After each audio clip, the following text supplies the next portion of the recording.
परमेश्वर कृपेला पूर्व संचिताची जोड मिळाल्यामुळे माझा जन्म एका मत्स्याहारी कुटुंबात झाला। आमच्या घरात परमेश्वराच्या या प्रथमावताराचं मोठ्या प्रेमाने भजन पूजन सेवन होत असे। मला गुलाबाच्या फुलाला काटे असतात हे कळण्यापूर्वी कर्लीतले काटे कसे पचवावे ते कळायला लागले। पोटात काटे भरून तृप्तीचा ढेकर देणारे आम्ही मत्स्याहारीच। माझ्या एका मत्स्यगोत्री कवी मित्राची तर अंतिम इच्छा आपली समाधी समुद्रात बांधावी अशी आहे। ज्या माशांच्यावर मी आजन्म जगलो त्यांनी निदान एक दिवस तरी माझ्यावर जगावं हे त्याने वाक्य मला एकदा काटे चुकवीत बांगडा खाताना ऐकवलं होतं। मी मात्र असा पक्षपाती राहिलो नाही। माझ्या देहावर साऱ्या चराचर सृष्टीचा अधिकार आहे, कारण मी या सर्वाभूती खाद्य पाहिलं। भुकेचे खाणं हे खाणंच नव्हे, तिथे खाण्याला कलेचा दर्जा येत नाही, कलेला गरज मानवत नाही।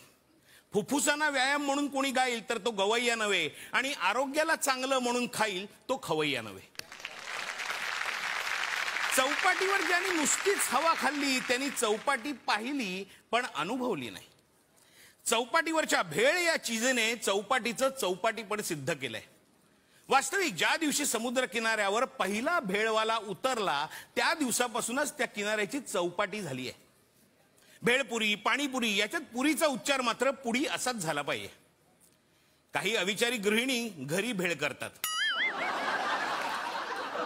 भेळ म्हणजे चणे कुरमुरे कोथिंबीर आणि खजुराची चटणीचं मिश्रण हीच त्यांची कल्पना। भेळेला भैयाचाच हात हवा, आणि तो देखील चौपाटीवरच्या। भेळ आणि भजी या स्वयंपाकघरात करायच्या गोष्टीच नव्हेत। बाळभोत काण्यातही काही ठसकेदार मंडळी आहेत, पैकी मेतपूट आणि खरं साजूक लोणकडं, अगदी घरी हळदीचं पान घालून कढवलेलं तूप हवं। डांगरही वेळप्रसंगी रंग जमवतो। साबुदाण्याची खिचडी या एकाच कारणास्तव मला उपवास मान्य आहे, आणि ऋषींच्या कुळा इतक्याच अगम्य भाज्या घातलेली ती भाजी असते म्हणून ऋषी पंचमी मंजूर आहे। बाकी मुंबईला जसा बटाटा कळला तसा पुण्याला कळलाच नाही। पुण्यानं चक्क त्याला मध्ये चिरून त्याचा उपयोग उदबत्त्या टोचायला केला। अहो, हे म्हणजे कट्यारीच्या टोकाचा उपयोग दात कोरायला करण्यापैकी किंवा तलवारीनं शेपूची भाजी चिरण्यासारखं आहे। कंदमुळात बटाटा फार श्रेष्ठ, रताळा अगदीच वारकरी पंथातलं, आणि मुळा शिजताना जवळ जाऊ नये। मुळा कच्चाच खावा किंवा डाळीत फेकावा। बटाट्याचा सावत्र भाऊ म्हणजे कांदा। हा चिरताना डोळे पाणावून जातो पण बेटा गुणी। शिष्टांनी याला धर्मबाह्य केला, पण उद्या जेवणातून कांदा गेला तर राहिलं काय? भाकर ताजी अथवा शिळी आणि कांदा हे मराठवीरांचं पूर्णान्न। मला वाटतं 100 मावळे कांदा खाऊन अंगावर धावल्यानंतर नुसत्या त्यांच्या मुखश्वासगंधाने मोगली फौजा चौफोर उधळल्या असतील। वास्तविक बाटलेला मुसलमान जास्त कांदा खातो म्हणतात, म्हणजे कांदा उभय पक्षी प्रिय होता।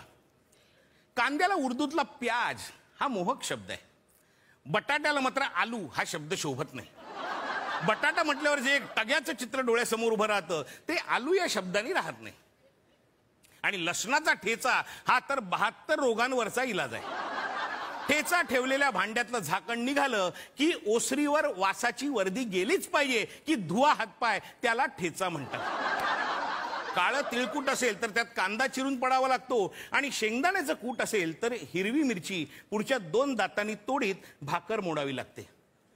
भाकर खाणं म्हणजे जाणून समजून खाणं हे गोडी गुलाबीचं कामच नव्हे। ती खाल्ल्यावर ग्लासातून पाणी पिऊन भागत नाही, गडवा तोंडाला लावावा लागतो। भाकर पोटात गेली आणि गडवा एकदाचा रिकामा झाला की लगेच पोटाकडून ढेकरेची पावती आलीच।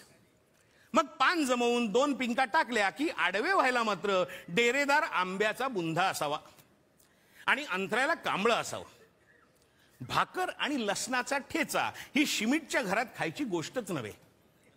हुरडा जसा वर आकाश आणि खाली चौफेर शेती या वातावरणात खायचा, उसाचा रस जसा गुऱ्हाळावर प्यायचा, गाभुळल्या चिंचा स्वतः तोडून तोंडात टाकायच्या, तशी भाकरी ही झाडाखाली बसून खायची वस्तू आहे। खाण्याचा आसनाशी फार संबंध आहे। पाटावरचं जेवण चांगलं आणि टेबलावरचं वाईट असे क्षुद्र विचार जातीच्या खाणाऱ्याला नसावेत। अहो, काही गोष्टी तर चालत चालत खाण्याच्या आहेत। उदाहरणार्थ चणे फुटाणे कधीही बसून खाऊ नयेत। उसाचं कांड चालता चालता तोडीत जावं। भेळ बसून खावी, पण पाणीपुडी आणि भेळपुडी उभ्यानी खावी। अहो, टेबलावर बसून भेळ खाणं आणि नुसतं बशीत घालून चमच्यानं म्हणजे सूटबूट आणि फेळथाट घालून सत्यनारायणाच्या पूजेला बसण्यासारखं आहे. भाजलेले शेंगदाणे वाटीत घालून एखादं पुस्तक वाचता वाचता पडल्या पडल्या खावेत. मिठाई शक्यतो खाऊच नये, पण खायचीच झाली तर खुर्चीवर बसून खाऊ नये, बिछायतीवर बसून खावी. बंगाली मिठाई ही नावासारखीच, नावापुरतीच खावी. एरवी रसगुल्ला हाच स्थायी भाव, मग त्याचा संदेश हो नाहीतर रसमलाई हो. बंगाल्यांना दूध दिसलं की ते प्यावं असं न वाटता फाडावं असं का वाटतं देव जाणे.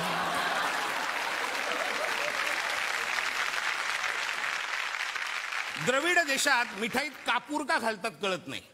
कोणीतरी मला कापूर हा आरोग्याला बरा म्हणून सांगितलं. अहो, उद्या एखादी आरोग्यप्रेमी गृहिणी हे ऐकून कोकमाच्या साऱ्यात पोटॅशियम परमॅंगनेट न घालो. परमेश्वरानं समुद्रात मासे काही मत्स्यालयांची शोभा वाढावी म्हणून केलेले नाहीत. कोंबड्या आणि कोंबडे काय पहाटेचा गजर म्हणून जगात आलेले नाहीत. अहो, मिरची काय फक्त पोपणाचं खाणं म्हणून केली. माणसानं कारल्यापासून कुर्ल्यापर्यंत आणि भेंड्यापासून मेंढ्यापर्यंत सर्वात आपली निवड करावी. माझं खाद्य जीवन या विविध प्रकारांनी समृद्ध झालंय. परवा मला काही एका कारणाने डॉक्टरांचे पाय धरावे लागले. वास्तविक मी अगदीच अडलो होतो असं नाही, पण कुण्या एका गाफील अवस्थेत मी उगाच चेकअप करायला म्हणून डॉक्टरांकडे गेलो. एका जागी दोन बरे म्हणून दोघांकडे गेलो. एकाने गोड वर्ज्य करा म्हणून सांगितलं, दुसऱ्याने तिखट. मी पहिल्याचं ऐकून गोड वर्ज्य करून तिखट स्वीकारलं आणि दुसऱ्याचं मान्य करून तिखट वर्ज्य करून गोडही चालू ठेवलं. माझ्या न बिघडलेल्या प्रकृतीत भलतीच सुधारणा आहे असं दोघांचंही मत पडलंय. अजूनही स्वयंपाकघरातून लसणीच्या फोडणीची पळी कशात तरी जाऊन चुरचुरली. पाट्यावरच्या चटणीचा वास घुमला. चुलीतल्या राखेत बांगडा घुसला. दाराशी कणसं भाजणाऱ्याची शेगडी पेटली.